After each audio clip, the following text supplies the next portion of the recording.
Hello guys, welcome to my channel. ముందుగా మా ఛానల్లోకి వెళ్ళే ముందు మా ఛానల్ లైక్ షేర్ సబ్స్క్రైబ్ అయితే చేసుకుని మా ఫర్దర్ వీడియోస్ అన్నీ మీకోసం వస్తాయి. ఇప్పుడే మేము ఇది పెరికాము, ఇప్పుడే ఈ చెట్లు సీమసింత గుబ్బలో. అండ్ ఇక్కడ ఏంటంటే కేరళ అరటికాయలు ఉంటాయి కదా, రెడ్ బనానా, అవి అయితే ఇక్కడే ఉంది మా మామ వాళ్ళ తోట. ఒకసారి అది కూడా చూపిస్తాను. దానికి కనిపిస్తుంది కదా, అదే ఆ తోట. అక్కడికైతే వెళ్దాం ఇప్పుడు. మా మామ కనిపిస్తున్నాడు కదా, వాళ్ళ తమ్ముడిది తోట అయితే ఇక్కడ రెడ్ బనానా. అక్కడికైతే వెళ్దామా పదా. మా మామూలుతో ఇప్పుడైతే వెళ్తున్నాము. ఇదే అండి ఆ రెడ్ బనానా. మా సైడ్ ఏంటంటే ఈ బనానాస్ పప్పాయిలు అయితే ఎక్కువ పండుతాయి. ముందు పాతకాలంలో అయితే మా వాళ్ళంతా రైస్ పండించేవాళ్ళు, కానీ ఇప్పుడు జనరేషన్ చేంజ్ అయింది అండ్ దాంట్లో ఏం ప్రాఫిట్స్ రాలేదని రెడ్ బనానా అయితే వేశారు ప్రజెంట్. ఒకసారి చూపిస్తాను. చెట్లు అయితే పెద్దగా ఉన్నాయి, కాయలు చూడండి సైజు ఎంత ఉన్నాయి ఒక్కొక్క అయితే. ఇటు చూడండి, ఏ రెడ్ బనానా మొత్తము. ఇది రావడానికి అరౌండ్ 12 months 13 months అలా పడుతుంది టైం పీరియడ్.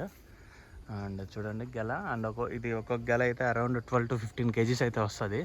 కాయ సైజు కూడా చాలా పెద్దది. అండ్ ఒక్కొక్క కేజీ వచ్చి అంటే మేము హోల్సేల్లో ఇచ్చేస్తాం కాబట్టి, రైతులం కాబట్టి గట్టిగా మాట్లాడుతూ 30 రూపాయలు ఉంటుంది కేజీ అయితే. అక్కడైతే వాళ్ళు అరౌండ్ 80 to 120 150 అలా అమ్ముకుంటారు. అలా ఉంటుంది దీని ప్రైస్ అయితే. చూడండి మొత్తం అది. ఇవేంటంటే మామూలు అరటికాయల కంటే ఇది చాలా అంటే చాలా సైజ్ అనేది చాలా తక్కువ ఉంటాయి. ధర మాత్రం ఎప్పటికీ ఉంటుంది. ఇది ధర ఎప్పటికి ఉంటుందా? 30 rupees 25. ఇవి మామూలు ఇవి ఉంటాయి కదా అరటికాయలు, అవి ఎక్కువ రేటు అవి రేట్ 6-7 రూపాయలు అట్టు ఉంటుంది. అంటే మామూలు కాయలు వాళ్ళైతే ఎక్కువ రేటుకి అమ్ముకుంటారు. మనకు ఎంత ఇచ్చారు కేజీకి వచ్చేసి ఈడ 25 ఇచ్చి 30 పోతాయి. వాళ్ళు 40 కూడా అమ్ముకుంటారు కేజీ ఇచ్చి. ఇక్కడ ఏంటంటే ఎక్కువ రైతులు పండించేది ఏంటంటే వీళ్ళ మధ్యలో వీళ్ళు ఉంటారు, ఇన్ బిట్వీన్ ఉంటారు బ్రోకర్స్. వాళ్ళే ఎప్పుడు ప్రాఫిట్ చెందేది, రైతులు ఎప్పుడు నష్టపోతూనే ఉంటారు. ఇప్పుడు ఈ చెట్లు ఉన్నాయి కదా అరటి చెట్లు, ఇంత టైం పీరియడ్ ఈ చిన్న చెట్టు ఈ అంత పెద్దది వచ్చి ఆ గెల రావడానికి అరౌండ్ 10 to 12 months అయితే పడుతుంది. ఈ 12 monthsలో ఏ టైంలో అయినా వర్షాలు రావచ్చు, ఏ టైంలో అయినా గాలు రావచ్చు. గాల్లో వచ్చినప్పుడల్లా ఇరిగిపోయి ఒక చెట్టు అనేది పడిపోద్ది. అప్పుడు ₹1 కూడా ప్రాఫిట్ అనేది ఉండదు. అలా ఉంది రైతుల పరిస్థితి. ప్రతి ఊర్లో ఇదే, అరటి చెట్లు వేసిన ప్రతి రైతు కథ అదే. దాంట్లో మా మాంగడ ఒకరు, అందుకే చెప్తున్నాను, గుర్తుపెట్టుకోండి సరేనా. అండ్ ఇన్ బిట్వీన్ బ్రోకర్లే ఎక్కువ ప్రాఫిట్ చెంది ఎక్కువ లాభపడుతున్నారు. కానీ రైతే రాజు అంటారు కదా, రైతు ఎప్పుడు రాజు కాలేడు, కూలీయే తప్ప. అదే అయిపోతుంది ఇక్కడ ప్రజెంట్ ఉన్న జనరేషన్లో కూడా. అండ్ లాస్ట్ మీరు వేసారు కదా అరటి చెట్లు, మీరు కూడా ఎప్పుడన్నా అలా నష్టపోయినారా? నష్టపోయినాం. గాలి వచ్చింది, గాలి వచ్చినప్పుడు పడిపోతాయి, పెట్టుబడి కూడా రాదు.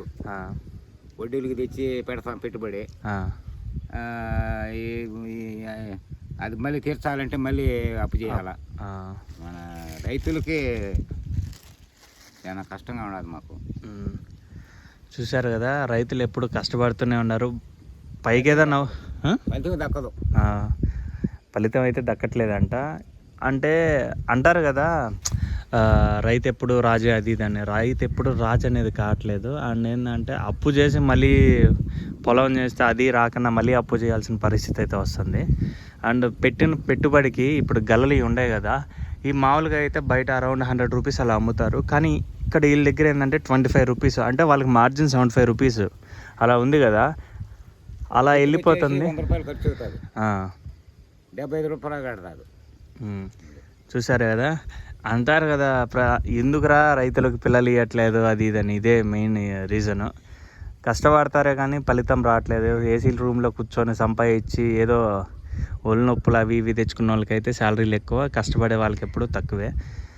దీనికోసం ఏదన్నా పథకం రావాలి. డైరెక్ట్ అంటే డీలర్స్ ఉంటారు కదా, అంటే ఇప్పుడు మెయిన్ వాళ్ళు ఏంటంటే డైరెక్ట్ డీలర్స్ వచ్చి ఇక్కడే బేరం చేసుకుని వీళ్ళకంటూ ఒక మార్జిన్ అనేది ఫిక్స్ చేస్తే బాగుంటుంది.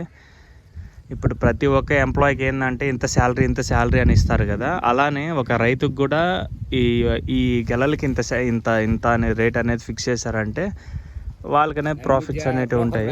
మనకు జరగాల, జరగదు, తినేసిపోతాడు అంతే. చూసారు కదా ఒక రైతు ఆవేదన. ఇదేంటంటే ఈ 12 మంత్స్ పీరియడ్లో ఎప్పుడైనా వర్షం గాలి ఏదో ఒకటి వస్తూ ఉంటుంది, అది మనకు తెలిసిందే. ఎందుకంటే మనం చూస్తూ ఉన్నాం కదా, చెట్టు ఇరిపోయిన తర్వాత ఆ గెల అనేది కొంచెం వచ్చినా కానీ మళ్ళీ ఆ గెల అయితే తీసుకోరు. అలా అయిపోయింది రైతుల పరిస్థితి. అప్పుడు చేను మొత్తం మళ్ళీ క్లీన్ చేసుకొని మళ్ళీ ఎంత పెట్టడానికి ఒక్కొక్క రెడ్ బనానా వచ్చి అరౌండ్ 20 to 30 రూపీస్ పడుతుంది పిల్ల పోడ్చడానికి. ఇంకా 30 అంటే ఇంకెంత దానికి వెళ్తుందో ఇంకా మీరే చూడండి. అది అండి రైతు కష్టాలు. మా మామ కూడా ఒక రైతే కాబట్టి అందుకే తను చెప్పేటప్పుడు కొంచెం కళ్ళలో అయితే నీళ్ళు తిరిగాయి. ఎందుకంటే రైతు ఆవేదన అయితే అలానే ఉంది. అది చాలా అంటే చాలా కష్టము. వీళ్ళు కష్టపడతారు కానీ దానికి తగ్గిన ఫలం రాకుండా ఉంటాయి, ప్రతిఫలము. అది ఇట్స్ నాట్ గుడ్ కదా, అందుకే చెప్తున్నాను. దీనికోసం ఏదైనా స్కీమ్ తీసుకొని వస్తే బాగుంటుంది. ఇన్ బిట్వీన్ బ్రోకర్ కాకుండా డైరెక్ట్ వాళ్ళే వచ్చి డీల్ చేసుకుని కొనుక్కుంటే అరౌండ్ ఇప్పుడు 100 రూపీస్ అన్నప్పుడు అట్లీస్ట్ ఒక 60 రూపీస్ అలా వీళ్ళకి సేల్ అయిపోయింది అనుకో, వీళ్ళు మంచి ప్రాఫిట్స్ జనరేట్ చేస్తారు. అండ్ ఇంకా పొలాలు వేసేదానికి ఆతృత చూపిస్తారు. ఇలా వేసిన తర్వాత 20 రూపీస్కి 30 రూపీస్కి 30 రూపీస్ అంటే ఇది మంచి రేటే కాదని చెప్పను. బట్ ఏంటంటే నార్మల్ కాయలు ఉంటాయి కదా, అది ఇప్పుడైతే ప్రజెంట్ అయితే 80 రూపీస్ అలా ఉంది. కానీ ఇక్కడ ఏంటంటే 6 రూపీస్ 7 రూపీస్కి అయితే కేజీ అయితే కొంటున్నారు. అందుకే చెప్తున్నాను, బ్రోకర్స్ లేకుండా డైరెక్ట్ వచ్చి కొంటే అరౌండ్ 20-30 రూపీస్కి వెళ్ళినా కానీ రైతులు అనే వాళ్ళు ఎప్పుడు బాగుపడతారు. సో దానివల్ల మీరు అన్నట్టు రైతు రాజు అన్నప్పుడు అప్పుడు వస్తాడు రైతు రాజు అనేది. ఓకేనా? అండ్ ఈ వీడియో మీకు ఎలా అనిపించిందో కింద అయితే కామెంట్ చేయండి. అండ్ మరిన్ని వీడియోస్లో అయితే మళ్ళీ కలుసుకుందాం. అంతవరకు అయితే బాయ్ బాయ్.